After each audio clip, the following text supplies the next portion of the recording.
Bueno, mis hermanos, en esta ocasión nos toca dar el tema de discernir con sabiduría profética la fuente de ataque y los primeros auxilios espirituales.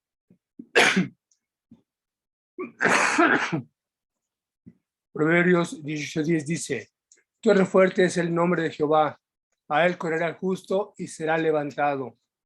Amén.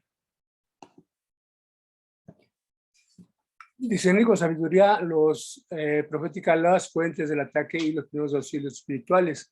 El origen o la fuente de la hechicería es contra de nosotros. No siempre se encuentran en cultos satánicos o en operaciones de la nueva era.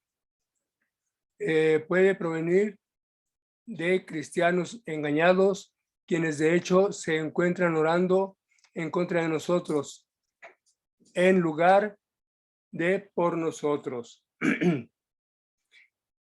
Y desgraciadamente, pues hasta muchos hechiceros y servidores del diablo se meten a las iglesias cristianas, ¿verdad? Y ahí están orando en contra de los siervos de Dios.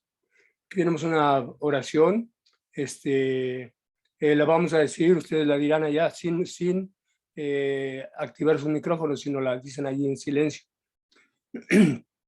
Padre Celestial, de acuerdo a tu divina voluntad, en nombre de nuestro Señor Jesucristo, por obra y gracia del Espíritu Santo, con toda la fe, yo rompo, aplasto, corto, destrozo y disuelvo y destruyo toda maldición, todo hechizo, oración psíquica y ataque que haya sido puesto sobre mí y sobre cualquier miembro de mi familia, sobre cualquiera de mis hermanos en la iglesia, sobre todos los cristianos, por cualquier persona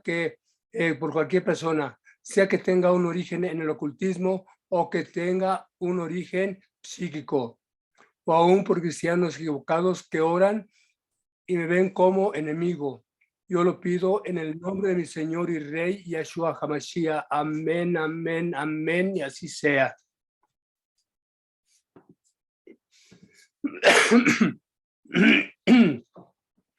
Mateo 18:18 nos dice: de cierto os digo, todo lo que atéis en la tierra será atado en el cielo, y todo lo que desatéis en la tierra será desatado en el cielo. Torre fuerte es el nombre de Jehová, a él correrá el justo y será levantado. Grande y fuerte es nuestro Señor Dios Todopoderoso.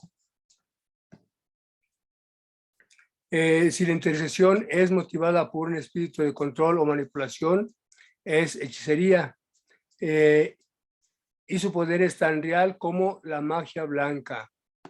Sabemos que los hechiceros tienen poder, ¿verdad? Porque se los ha dado el enemigo. Y aquí nos da una orden nuestro Señor Jesucristo, nuestro Salvador. Dice: ama a tus enemigos, bendice a los que te maldicen, perdona a los que te hieran y ora por los que te persiguen. Nuestro Señor Jesucristo en Mateo 5:54. Si nos acordamos en la ley que decía, ojo por ojo y diente por diente, y que decía: maldice a los que te maldicen y bendice a los que te bendicen. Pero nuestro Señor Jesucristo vino a darnos otro mandamiento, ¿verdad? Porque de nada sirve que bendigamos a los que nos bendicen. ¿Qué mérito tiene?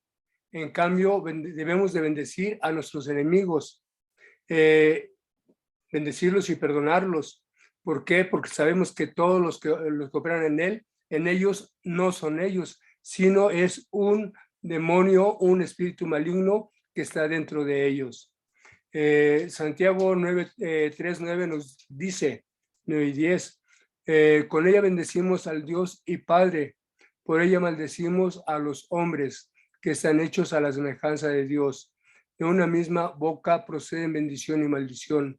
Hermanos míos, esto no debe ser así, que es lo que nos mandó nuestro Señor Jesucristo, ¿verdad? Que bendijéramos a nuestros enemigos.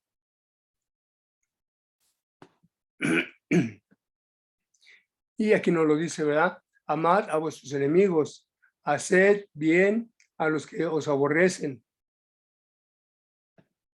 bendecir a los que os maldicen y orad por los que nos calumnian. Otras fuentes de la maldición son la murmuración, los celos, la crítica, maniobras políticas, etcétera, y pueden tener efecto en nosotros, ya sea que lo sepamos o seamos ignorantes de ellos.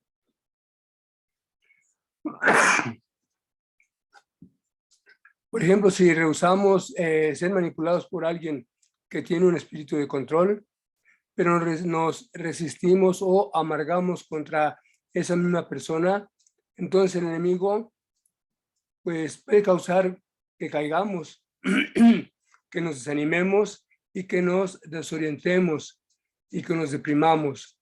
¿Por qué?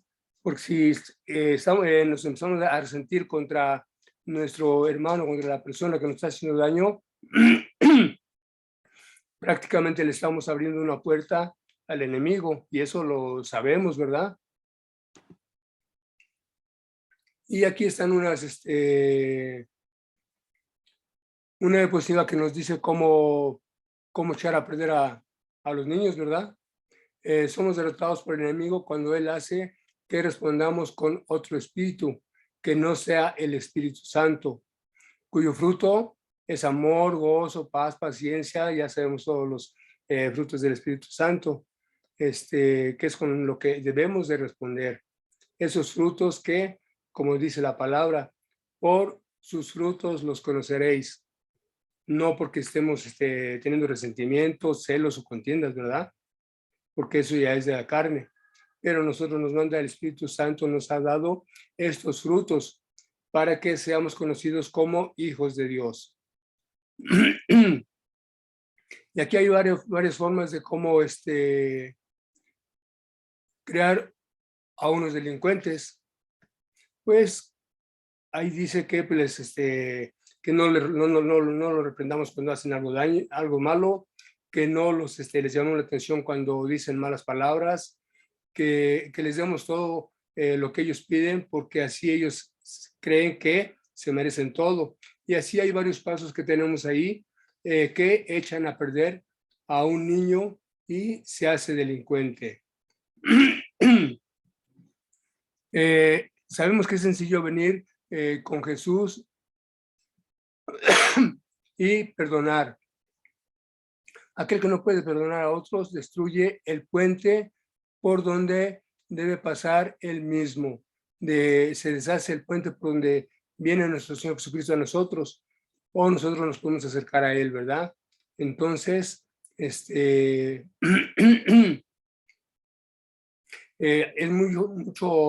hay mucho peligro en el que no puede perdonar. Sabemos que el que no perdona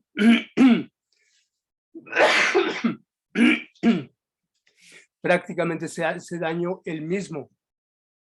El que no perdona es el que empieza a odiar a su enemigo y trata de buscarle el mal. Es como una serpiente, ¿verdad? Que pasa por un cerrote y se rasga la piel. Entonces se voltea la serpiente bien enojada, agarra el cerrote y lo aprieta de tanto coraje que tiene y de tanto odio, porque pues sabemos qué animal es y esa no perdona. Entonces el no perdonar es muy difícil, muy peligroso para nosotros. El no perdonar, y también el no perdonar, el guardar rencor nos va a traer enfermedades.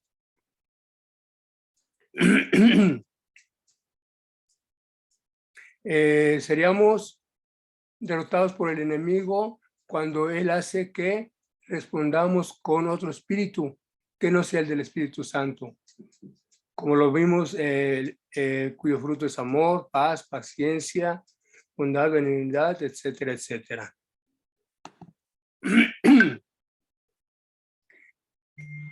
Las estrategias del enemigo es apartarnos del fruto del Espíritu Santo y que le hagamos la guerra en sus terrenos. Sabemos que él anda como león rugiente buscando a quien devorar y siempre va a andar queriendo atacarnos, ¿verdad? Y más si estamos en sus terrenos, pues para él mejor, es más fácil. Entonces, ¿qué es lo que tenemos que hacer? Es dar amor, bendecir a nuestro enemigo, bendecir al que puede ser algo de vida o muerte. Bendecir, por ejemplo, a los que nos roban. ¿Cuántas veces a muchos de nosotros nos han robado? Nos han dañado a nosotros mismos o a nuestros bienes.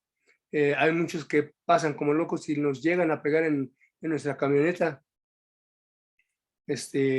Porque sabemos que ellos viven en la carne, no están bien, pero nosotros, estando en nuestro Señor Jesucristo, si pasa eso, pues a lo mejor nos da un poco de coraje, ¿verdad? Pero lo que es lo que tenemos que hacer, pues bendecirlos, ¿verdad? Y que les vaya bien y que nuestro Señor los guarde y los cuide. Sabemos que nuestra lucha no es contra, nuestra lucha es contra espíritus malignos, no contra personas. Recuerda que aún las personas que sirven a Satanás están atadas y manipuladas por espíritus malignos. Debemos perdonar siempre a nuestro enemigo. No hay nada que le enfurezca más al Satanás que perdonemos al que nos quiere hacer daño, al que busca el mal para nosotros. Y si nosotros perdonamos en el amor de nuestro Señor Jesucristo, pues eso también es una defensa en contra del enemigo.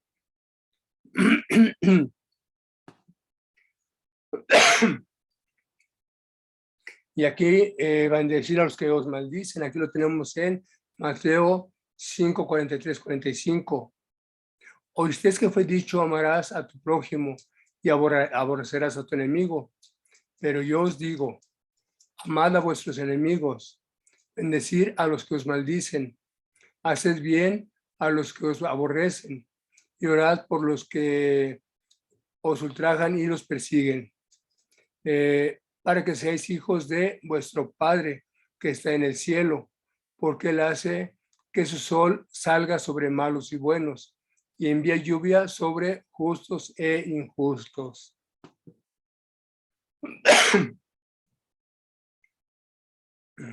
Una oración para perdonar al enemigo. Aquí en Romanos 12, del 17 al 20 dice, no paguéis a nadie mal por mal, procurad lo bueno delante de todos los hombres. Si fuera posible, en cuanto esté en vosotros, vivid en paz con todos los hombres. No dice con los buenos ni con los malos, ¿verdad? No, se dice con todos los hombres, con los que son buenos y con los que pues, a lo mejor nos buscan algún mal. Amaos, no os venguéis vosotros mismos. Antes dar lugar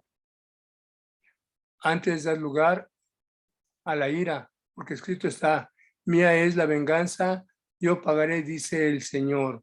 No debemos dar lugar a la ira, ni nos debemos de vengar. Así que si tu enemigo tuviese hambre, dale de comer, y si tuviere sed, dale de beber, pues haciendo esto, actúas de fuego, ascuas de fuego amontonarás sobre tu cabeza. Si hacemos esto con el enemigo, si vemos que nosotros actuamos diferente en contra de él, él busca nuestro mal, pero si nosotros le buscamos el bien y lo vemos, lo atendemos, le damos alguna necesidad que tiene, pues por esos actos, inclusive hasta lo podemos convertir, ¿verdad? Lo podemos traer a que sea como nosotros en el amor de nuestro Señor Jesucristo, que venga a los pies de mi Señor Jesucristo.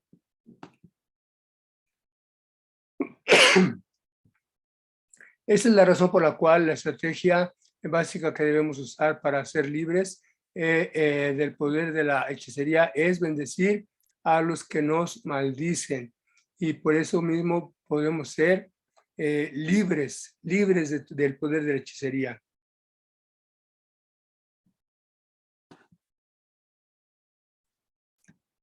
Ahora aquí tenemos algo de los amalecitas. ¿Quiénes fueron los amalecitas? Pues los amalecitas fueron los descendientes de Amalek. ¿Y quién era Amalek? Bueno, aquí vemos, inclusive en la Biblia nos dice exactamente que Amalek es el nieto de Esaú. Aquí en Éxodo 17:16 dice, y dijo, por cuanto la mano de Amalek se levantó contra el trono de Jehová, Jehová tendrá guerra con Amalek de generación en generación. Los amalecitas espirituales. Los amalecitas representan en la Biblia a Satanás y a sus demonios, y a una de sus prácticas, era atacar a los débiles e indefensos. Cuando Israel cruzó el desierto, los amalecitas escogieron a los solitarios y débiles que marchaban hasta atrás del campamento. Esto lo vemos en Éxodo 17, 8 al 16 y Deuteronomio 25, 17 y 19. Aquí vemos cómo agarraron a los que iban al último, ¿verdad? Los amalecitas fueron un pueblo bíblico que habitó en Canaán, cuya historia se menciona en los libros bíblicos del Génesis, Éxodo, Jueces, 1 Samuel y 1 de Crónicas. A lo largo de su existencia, la Biblia nos muestra como enemigos declarados de los israelitas, a tal punto que para su exterminación se convirtió en estatuto de corte divino. Los amalecitas siempre se levantaron en contra de los cristianos, del pueblo de Israel. Y aquí vemos, muchos nos acordamos de esta lectura de la Biblia, ¿verdad? Cuando tuvo que levantar las manos Moisés para que prevaleciera Josué. Levantaba las manos para que prevaleciera, las bajaba y empezaba a perder la batalla, ¿verdad? Y ahí vimos cómo lo ayudaron. En Éxodo 17, del 8 al 16, nos dice, y vino Amalek y peleó con Israel en Refidín. Y dijo Moisés a Josué, escoge los varones y sal, pelea con Amalek, mañana yo estaré sobre la cumbre del collado, y la vara de Dios en mi mano. E hizo Josué como le dijo Moisés, peleando con Amalek. Y Moisés y Aarón y Hur salieron a la cumbre del collado. Y sucedía que cuando alzaba Moisés la mano, Israel prevalecía, mas cuando bajaba sus manos, prevalecía Amalek. Y las manos de Moisés estaban pesadas, por lo que tomaron unas piedras y las pusieron debajo de él, y se sentó sobre ella. Y Aarón y Hur sostenían sus manos, uno de un lado y el otro del otro. Así hubo firmeza en sus manos hasta que se puso el sol. Y Josué deshizo a Amalek y a su pueblo a filo de espada. Y Jehová dijo a Moisés, escribe esto para memoria en un libro. Y dijo José que del todo tengo que raer la memoria de Amalek de debajo del cielo. Y Moisés edificó un altar y clamó su nombre a Jehová Nisi. Y dijo, por cuanto Jehová me ha jurado, Jehová tendrá guerra contra Amalek de generación en generación.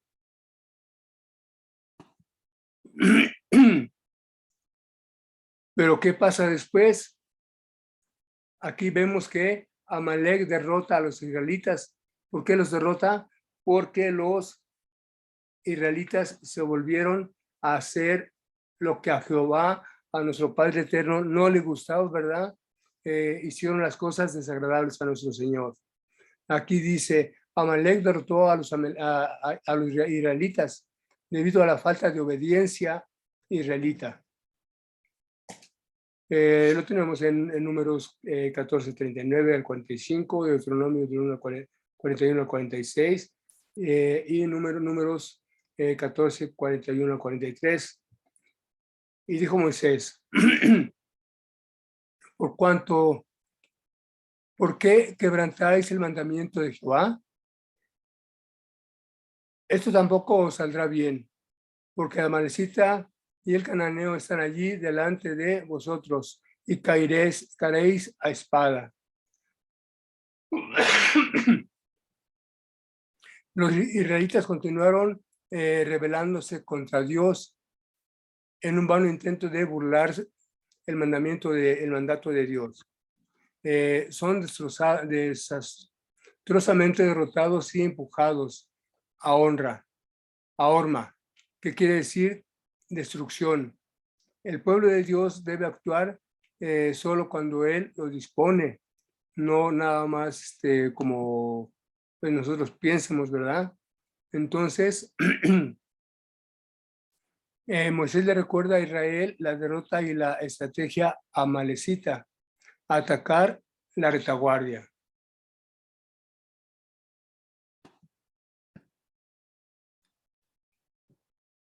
La retaguardia es la fuerza que defiende a una fuerza militar de ataques opuestos a su dirección, de avance y por detrás.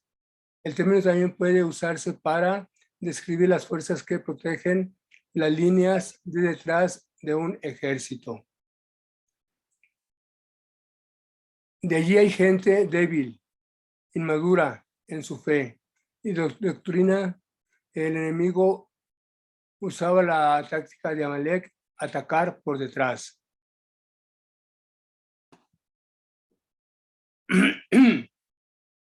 Y aquí vemos en primera de Pedro 5:8 lo que nos dice, ¿verdad? Sed sobrios y velar, porque sabemos que vuestro adversario, el diablo, como león rugiente, anda alrededor buscando a quien devorar. Entonces, ¿qué debemos ser? Ser sobrios y velar.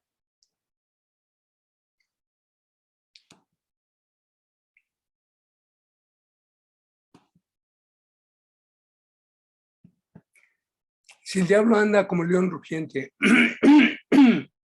va a devorar a presas o cristianos débiles y descuidados. Débiles, ¿por qué? Y descuidados, ¿por qué? Pues porque no se congregan, porque no leen la palabra, porque no oran, en sí están, pues, no son unos cristianos comprometidos, entonces están débiles. Considera la estrategia como cazan los leones.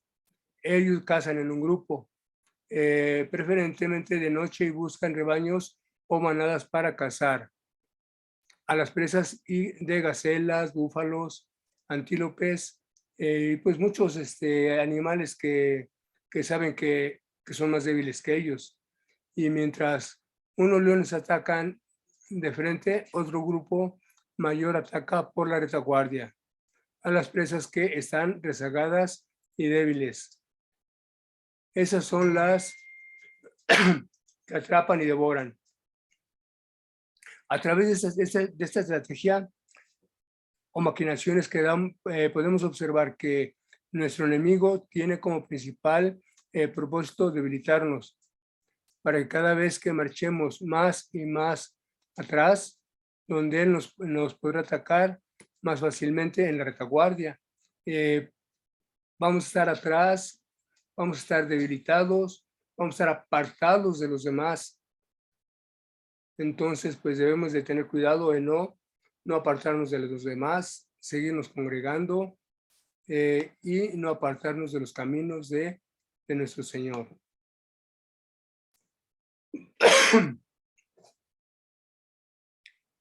Aquí vemos que esto es lo que el enemigo trata de hacer a través de la hechicería.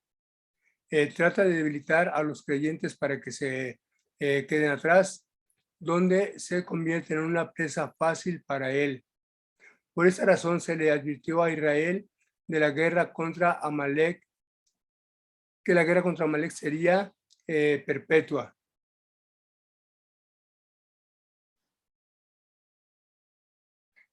Aquí está esta nota que puso el profeta Javier, que dice, cierro con esto: hoy en día tú y yo tenemos que pelear en contra del espíritu de Amalek, que se opone a todo lo que Dios quiere que hagamos.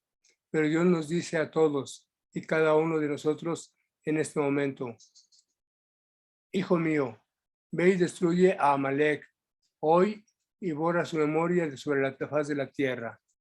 Que no quede huella, que no quede huella.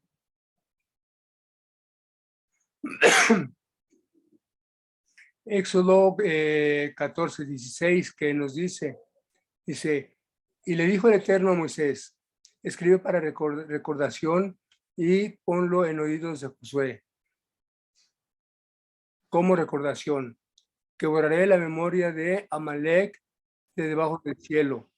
Y construyó Moisés un altar que llamó el Eterno es mi bandera, y explicó: porque alzó la mano contra el trono de Dios. Habrá guerra del Eterno contra Amalek a través de las generaciones. Por ello, en nuestros ataques debemos destruir por completo las fortalezas del diablo y no dejar a ningún demonio sin expulsar, ni reprender sin compasión alguna, pues el diablo nunca tendrá compasión de nosotros. Eso lo sabemos, ¿verdad? Que el enemigo siempre nos va a tirar a matar, nunca va a tener compasión de nosotros. Así es que nosotros, cuando lo expulsemos, pues lo debemos expulsar y mandarlo al abismo, ¿verdad? O a donde nuestro Padre Eterno lo quiera mandar, y prohibirle que regrese a nosotros, a nuestra familia o a nuestra congregación. ¿Y qué hay que hacer? Hay que cubrir la retaguardia, ¿verdad? Cuando estamos en guerra, hay que cubrir con la sangre preciosa de nuestro Señor Jesucristo a nuestros seres queridos más débiles.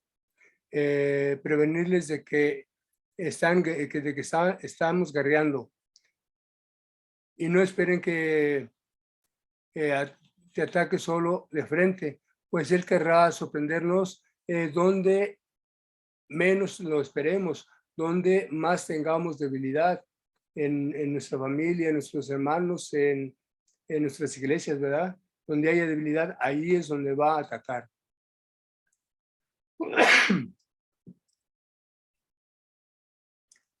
Y aquí vemos como el rey Saúl cometió uno de los peores pecados cuando el profeta Samuel le ordenó destruir a Amalek y todo lo que tenía. Pero Saúl perdonó. Sabemos que la desobediencia es ahora sí un pecado grande en contra de nuestro Señor. Cuando Él manda, hay que obedecer. Y aquí en este caso Saúl, pues no obedeció las ordenanzas de nuestro Señor por medio de Samuel.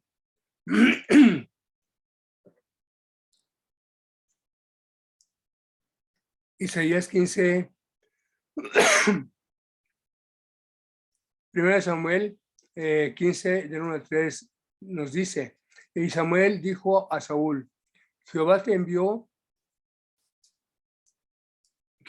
a que te ungiese por rey sobre tu pueblo Israel.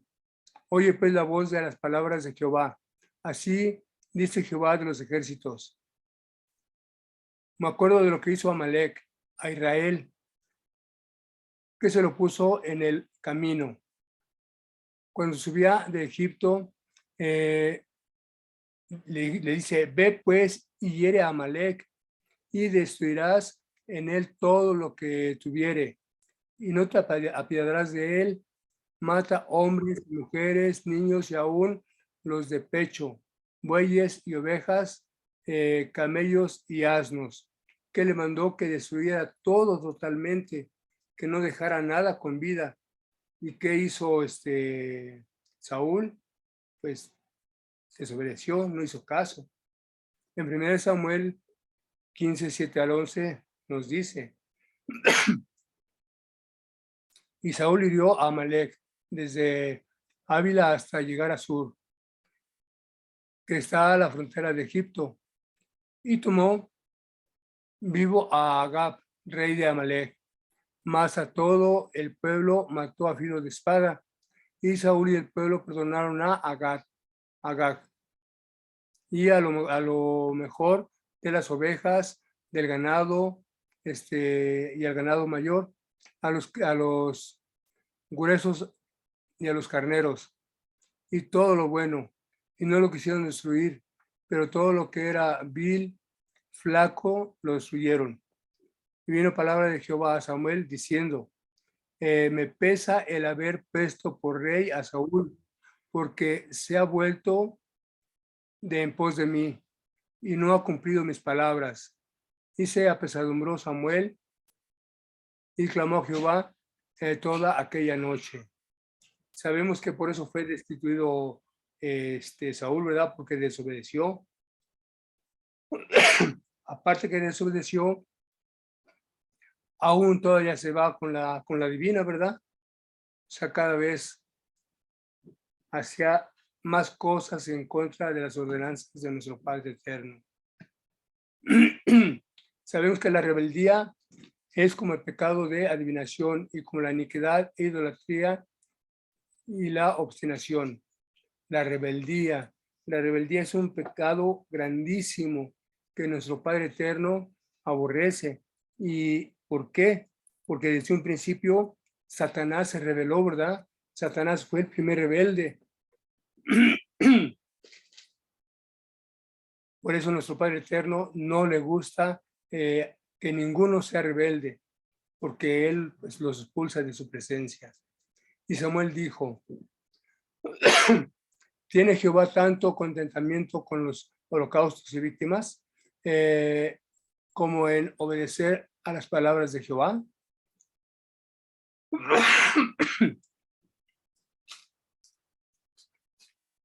Ciertamente el obedecer es mejor que los sacrificios y el prestar atención que la grosura de los carneros, porque la rebeldía es como el pecado de adivinación y como iniquidad la idolatría, la obstinación.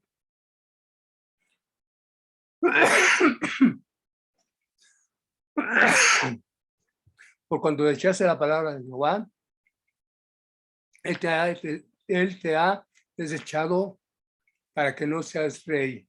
Aquí fue cuando lo sustituyó.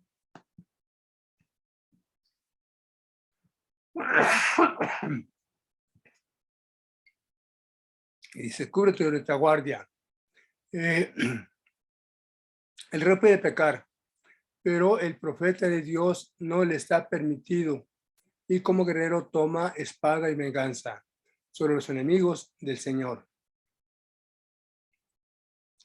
Es el mismo Samuel quien mata y despedaza a Agag, el rey de Amalek. Aquí vemos cómo, pues mejor Samuel ejecutó lo que se le ha ordenado a Samuel, ¿verdad? Porque él lo había perdonado.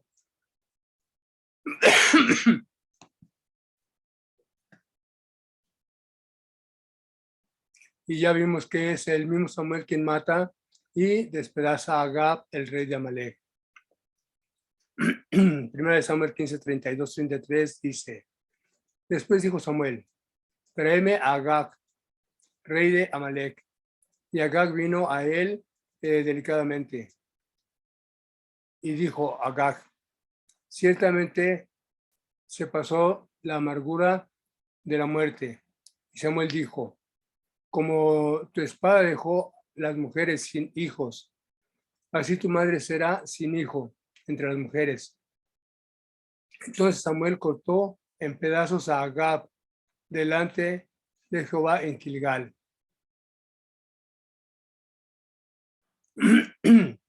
No fue accidental que haya sido un amalecita el que mató a Saúl.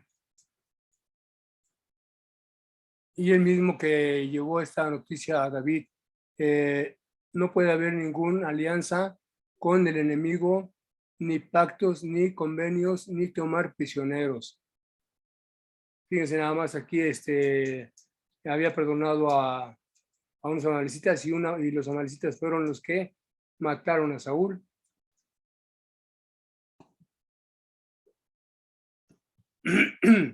Nuestra guerra contra Satanás y sus demonios se acabará cuando nuestro Señor Jesucristo venga con todo su poder y su fuerza y Él mismo lo destruya.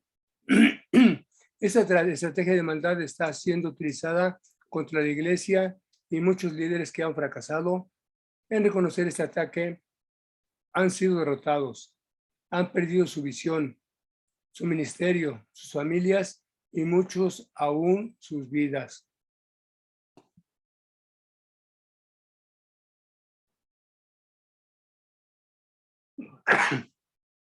Aquí tenemos algunas consecuencias o alteraciones producidas por estas maldiciones. Las maldiciones, envidias por hechicerías, traen un sinnúmero de alteraciones en diferentes áreas de las personas. La mujer de Job, seguramente influenciada por Satanás, le maldice, incluyendo a Dios. Y lo tenemos en Job 2:9.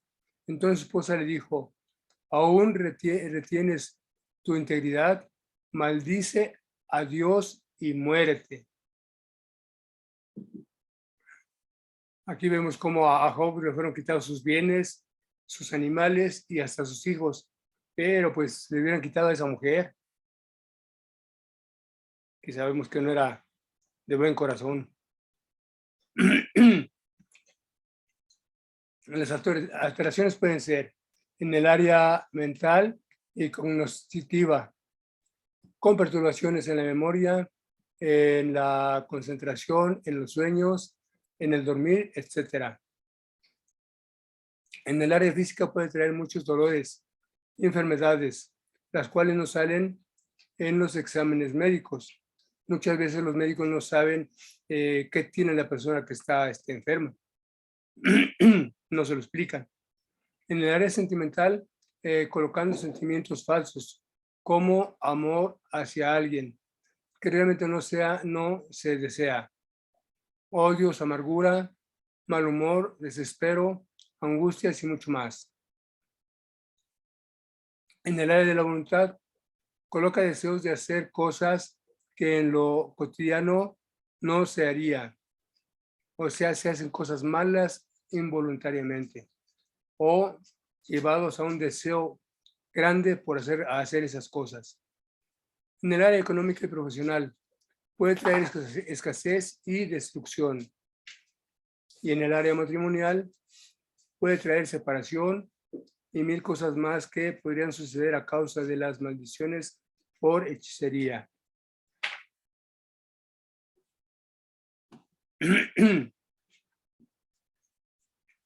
¿Y cómo se deshacen estas maldiciones? En Samuel, Salmo 109, 28 dice, maldigan ellos, pero bendice tú. Levántate, mas sean avergonzados y regocíguese tu siervo. Nehemías 13, 2. Por cuando no salieron a recibir a los hijos de Israel con pan y agua, antes alquilaron a Balaam contra ellos para que los maldijere. Mas vuestro Dios volvió la maldición en bendición. Amén. Sabemos que nuestro Señor Jesucristo es la solución, ¿verdad? La solución para todos nuestros males. Jesús es la solución. ¿Qué debemos hacer? Aceptarlo y seguirlo. Nosotros sabemos que ya lo hemos aceptado y lo seguimos. Y hay que ayudar a los que no lo han aceptado para que también lo sigan, ¿verdad? Lo acepten y lo sigan. Gálatas 3, 13, 14. Cristo nos redimió de la maldición de la ley, hecho por nosotros maldición, porque está escrito, maldito todo el que es colgado en un madero, para que en Cristo Jesús la bendición de Abraham alcance a los gentiles, a fin de que por la fe recibamos la promesa del Espíritu.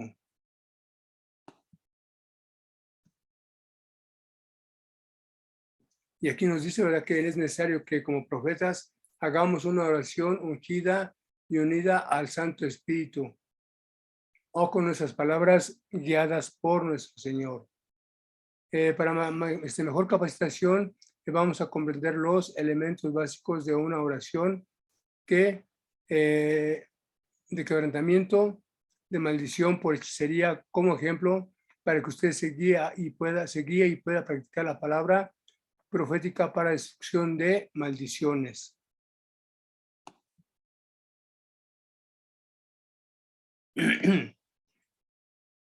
¿Cómo se deshacen estas maldiciones? Pues, primero que nada, invocar la presencia de nuestro Señor, de nuestro Padre eterno, de nuestro Dios todopoderoso. Destruir los elementos del altar.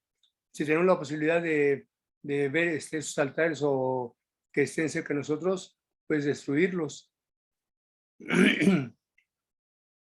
A otra, declarar y deshacer las maldiciones, decretar bendición en su vida y dar salida a las contaminaciones espirituales.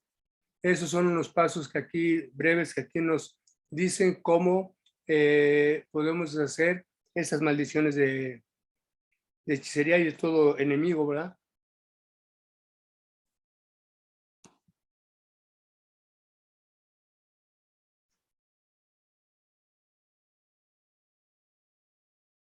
La brujería autóctona o indígena en México.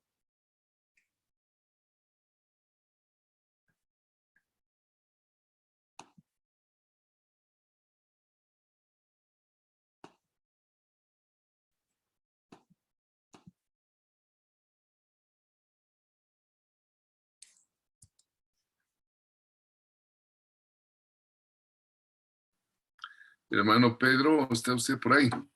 Sí. Bueno, gracias a Dios, gracias a Dios. Bien, camino a la victoria. Cuando nosotros entramos en el sentido de ser soldados de Dios, guerreros de Dios, pues debemos de tener los ojos puestos en Jesús, el autor y consumador de la fe. Él ya venció y Él quiere que nosotros vayamos de victoria en victoria, de poder en poder, de éxito en éxito, de logro en logro. Y a pesar de las muchas luchas que tengamos, no quitemos los ojos de Cristo y de la victoria. Ahora, aquí hay una promesa en Apocalipsis 12:11. Si usted lee su Biblia, dice, ellos le han vencido. ¿Quiénes son ellos? ¿Quiénes? Los creyentes. Usted y yo, como creyentes en Cristo, dice otra parte de la Biblia, somos más que vencedores, ¿no? Ya hemos analizado que en el libro de Apocalipsis hay promesas a los vencedores, hay 7 promesas a las diversas 7 iglesias. Pero veamos el texto, Apocalipsis 12:11. Ellos le han vencido por la sangre del Cordero, repita allá en casa, la sangre del Cordero. 2, y por la palabra de su testimonio, repita, por la palabra de mi testimonio. Y 3, y no han amado sus vidas hasta la muerte. Vean, estas son las 3 áreas de la victoria del cristiano. Amados del Señor, pongan atención, ¿verdad? Este es el camino, se nos revela que los santos, que los creyentes, que los nacidos de nuevo, podemos vencer a Satanás. Usted puede tener en el nombre de Jesús la clave preciosa para vencer a Satanás. Ya hemos visto que hay una guerra ofensiva, una guerra defensiva, y bueno, pues sea como sea, vamos a vencer en el nombre del Señor. Amén, alguien diga amén. Otra vez, vean ustedes, las 3 partes ahí están en la diapositiva. Por la sangre del Cordero. Hermano, los sufrimientos del Señor fueron terribles. La cruz es un instrumento horrible de tortura y Él la pasó derramando su sangre para que tú tuvieras la bendición. Ahí dice la Escritura que Él se hizo pobre para que nosotros fuésemos enriquecidos con su pobreza. Dice que Él llevó la maldición para que a nosotros nos alcanzase la bendición de Abraham. Entonces, hermanos, bendito sea el Señor Jesucristo, derramó su sangre, pero también el Señor quiere que usted dé la palabra de su testimonio.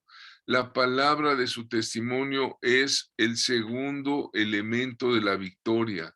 La victoria del cristiano está en la medida que tú des testimonio, que vivas por Cristo, para Cristo, y le digas a la gente, sí, soy cristiano, ¿y qué? ¿Y qué? El Señor es mi pastor y nada me faltará. ¿Cómo la ven? O sea, que des testimonio de lo que eres, ¿no? Y dice, porque menospreciaron su vida hasta la muerte. Si tú dices, ay, no, yo no le entro a los ideales supremos de Jesucristo, hermano, yo le he dicho que ya los tiempos que vienen es de verdad para los que estén cada vez más fortalecidos. Es motivo de motivación esta clase para que ustedes sepan cómo vencer. Vean ustedes, vamos a analizar un poquito estas tres áreas, ¿no? La victoria por la sangre del Cordero, ¿no? Otra vez, el Señor Jesucristo puso como un regalo su preciosa sangre. Vean ustedes, ahí están las espinas. Las espinas que le pusieron en la corona al Señor eran tóxicas. ¿Sabe usted que era una planta tóxica? Terrible. Yo creo que el soldado que la hizo, además de ser un loco, un malvado, eh, tomó unos guantes para ponérsela, porque el tipo de espinas que hay allí son plantas muy terribles, ¿no? Ahí está. La preciosa sangre es algo que el Padre nos da para que nosotros la tomemos como un valor para mi vida. Para mi vida pecadora, Dios me dio la sangre del Hijo para que yo fuera santificado, ¿no?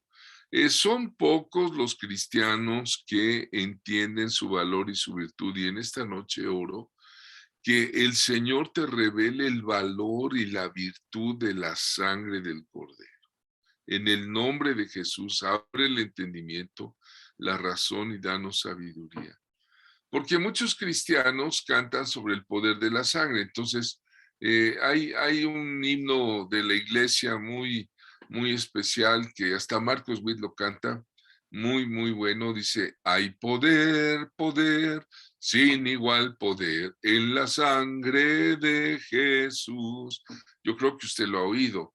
Ahora, pero muchos creyentes rara vez entran en el poder de esa sangre, ¿no? Mira, hermano, hermana, si quieres vencer al diablo, colócate en la sangre, proclama el poder de la sangre, acepta que fue derramada por ti, ¿verdad? Eh, que digas, yo creo que esa sangre bendita está conmigo, y testifique de ese poder vencedor, ¿verdad? A veces escucho yo en 35 años de ministerio, me ha tocado ver muchas cosas en los círculos cristianos, en los círculos de oración, a veces hasta en sesiones de liberación, llega el cristiano y dice, la sangre de Cristo, la sangre de Cristo, la sangre de Cristo, la sangre de Cristo, ¿verdad? Y no, lo usan como un amuleto, no sé, pero no es el término bíblico, ¿no? Muchos están orando por la liberación. ¡Ay, la sangre de Cristo, la sangre de Cristo! Me cubro con la sangre de Cristo.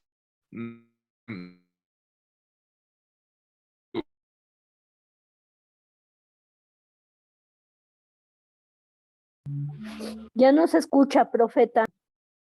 Bien, ya vimos las tres cosas que el Señor dice, ellos le han vencido por la sangre del Cordero, por la palabra del testimonio y porque menospreciaron sus vidas hasta la muerte. Y estaba yo hablando de la sangre derramada, ¿verdad? La sangre del Señor no se desperdició, ¿no? La sangre del Señor se quedó aquí en la tierra, no desapareció, ¿verdad? Esa sangre es un pacto que tenemos los creyentes con Él. Precisamente en la Pascua entendemos este sentido del pacto de la sangre, ¿no? No es para que nosotros usemos la sangre de Cristo así como un amuleto nada más, no, debemos de darle una valoración muy grande. Cuidado con usar la sangre nada más como un rezo, ¿no? Primera, debemos de entender, amados del Señor, que somos redimidos. Dice Efesios 1:7, en quien tenemos redención por su sangre. Si vas al diccionario bíblico, redención es que eres adquirido, eres comprado. Dice, tenemos redención por su sangre, el perdón de pecados, según las riquezas de su gracia. Ahora, la sangre del Señor, bendita sea, disuelve todos los derechos legales de la propiedad de Satanás. Usted puede decir, yo estoy comprado, yo pertenezco a Cristo, ¿verdad? Gloria a Dios, gloria a Dios. Así que ahora tenemos un nuevo dueño que a precio de su sangre nos ha comprado. Así que el diablo ya no tiene fundamento con sus acusaciones. Si presenta acusación, pues presento la sangre del Cordero a mi favor. ¿Estamos, hermanos? Entonces vean ustedes qué tremendo, la sangre derramada, la sangre rociada. Dice la Escritura, sin derramamiento de sangre no se hace remisión. Tuvo que el Señor poner la sangre como un acto judicial para pagar, dice, el castigo de nuestra paz, es decir, la paz que hoy nosotros tenemos, fue sobre él, ¿no? Pero ¿por qué lo hizo? Pues para comprarnos, ¿no? Entonces, cuando estamos rociados por la sangre, estamos bendecidos. Ahora que vamos a celebrar la Pascua, amados del Señor, los que vengan van a entender por qué a la salida de Egipto, en los días de Moisés, hay un cuadro representativo del Cordero de Dios. ¿Cuál es? La sangre. Se ponía la sangre de un cordero en los dinteles de las casas de los hebreos. Y pasaba el ángel destruidor y donde veía la sangre, no entraba. Este es el significado de la Pascua bendita del Señor, hermanos. Jesús es el Cordero de Dios que quita el pecado del mundo. Vean cómo Dios dijo, veré la sangre y pasaré de vosotros. Entonces, los poderes satánicos, pues, cuando nosotros tomamos una apelación de la sangre, ellos no pueden tocarnos. El diablo no soporta la sangre de Cristo, el poder de la sangre de Cristo. ¿Sí? Ahora, no es cualquier sangre, ¿verdad? Los sacrificios humanos que hicieron los mayas, que hicieron los aztecas, otras civilizaciones, eran para apaciguar a los dioses, decían ellos. Pero hermanos, una sola gota de la sangre de Cristo cubre todos los pecados de este mundo infame, infeliz, lleno de pecado, ¿no? No es cualquier sangre, es sangre de un rey, y no de cualquier rey. Rey de reyes, Señor de señores.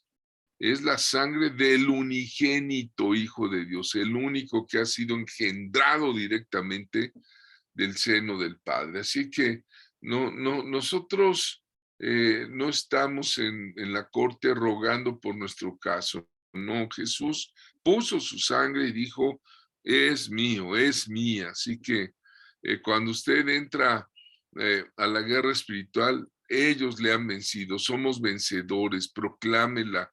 la victoria de la sangre de Jesús todas las veces que pueda. Soy lavado por la sangre, soy comprado por la sangre, soy sanado por sus heridas, ¿verdad? Todas las veces que lo proclame usted ante el universo, pues está proclamando victoria. Gloria a Dios. Punto 2, me voy rápidamente. Ellos le han vencido por la palabra de su testimonio, ¿verdad? La palabra, ahí vemos ese joven que refleja la sombra de Cristo.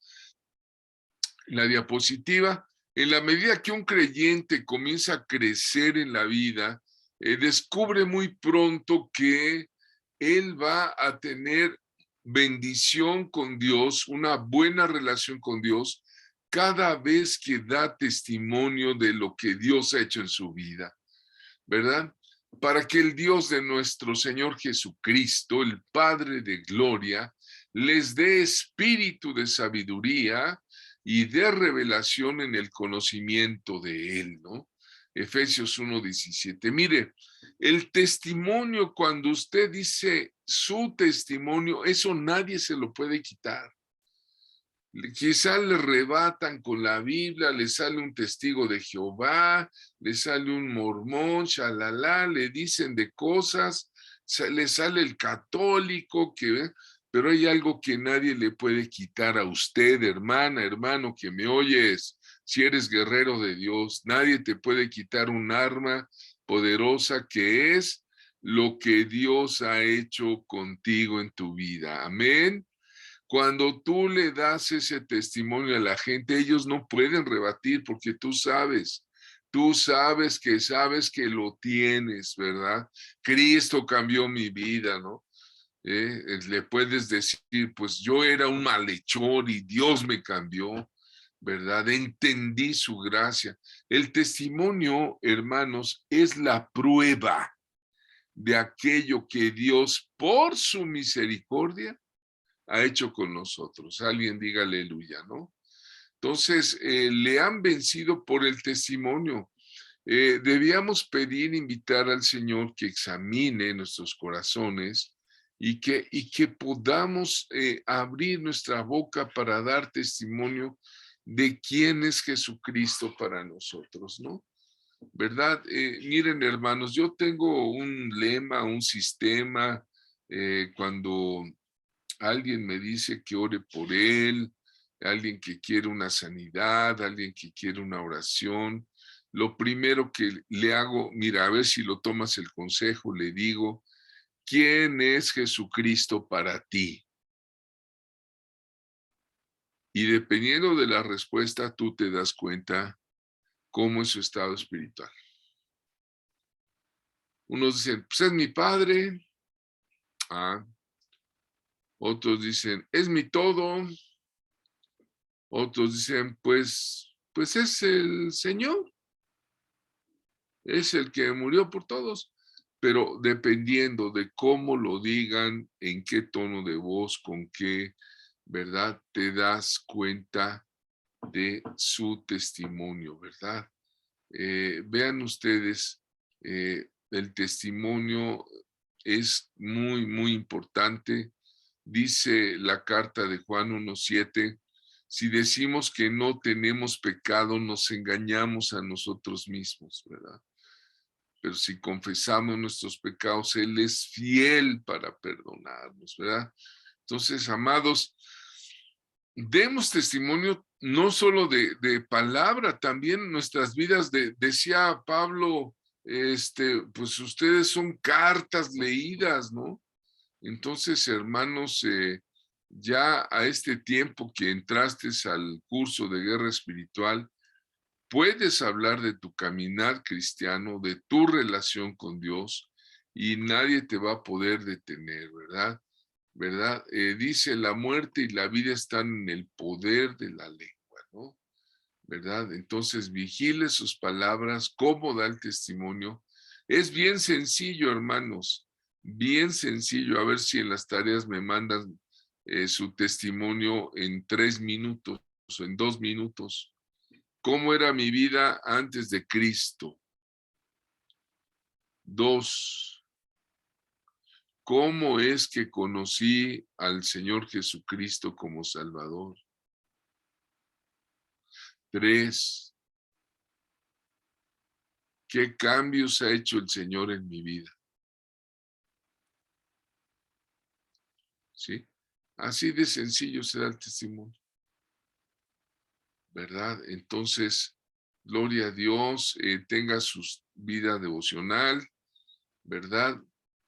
Mientras más vivamos centrados en que lo que somos, lo que tenemos es pura gracia, que el Señor nos ha sanado, nos ha levantado, nos está sosteniendo, ¿verdad? Se lo digamos a la gente, vamos a tener más victorias. ¿Alguien diga amén? ¿Sí? 3. La tercera forma de la victoria que dice allí es menospreciaron sus vidas hasta la muerte. Pero me vas a dar una mordidita de... Ay, ya ves cómo eres. Si lo quieren cerrar. Vean ustedes, hay un testimonio profético que siempre va a prevalecer. Poderoso, ¿no?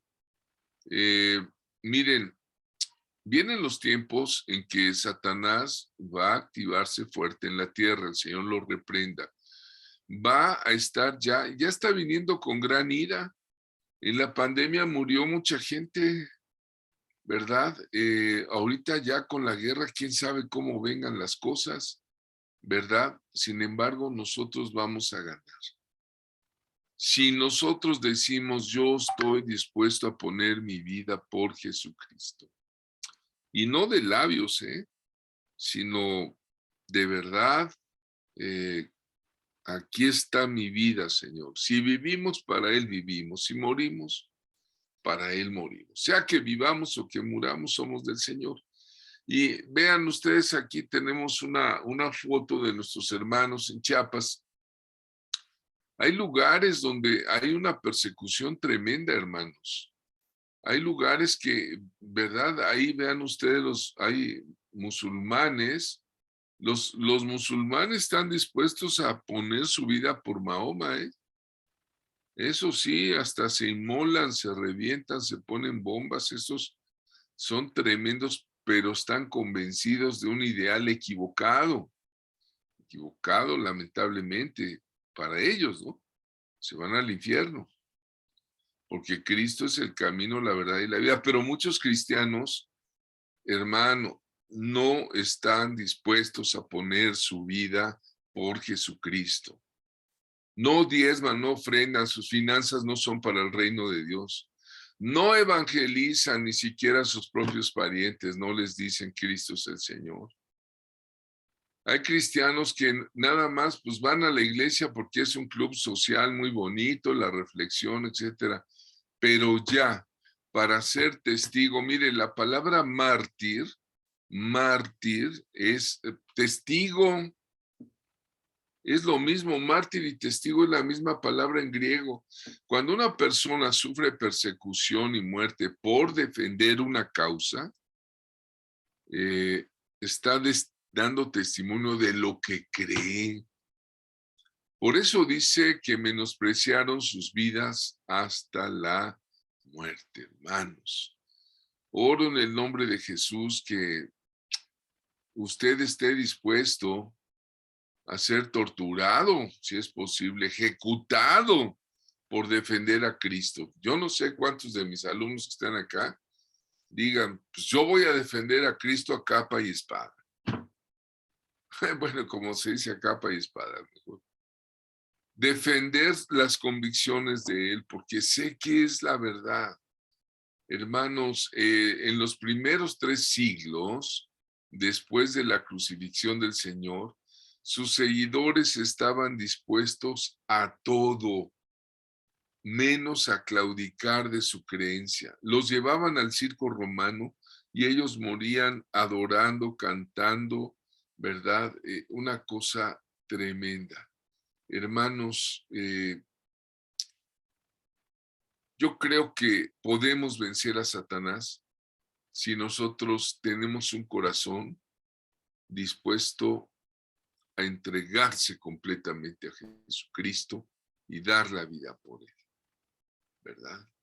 Nuestros esposos, esposas, padres, jóvenes, hijos, van a ver que nosotros la cosa va en serio.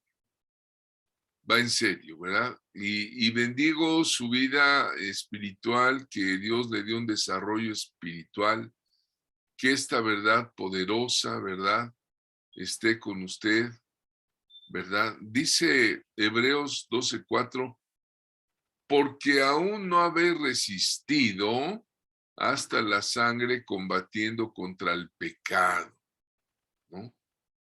Entonces, hermano, es tiempo de estar dispuesto a todo. Gloria a Dios. Gracias por esta noche. Recuerde que ellos han vencido por 3 cosas, ¿eh? La sangre del Cordero, la palabra de su testimonio y por menospreciar sus vidas hasta la muerte.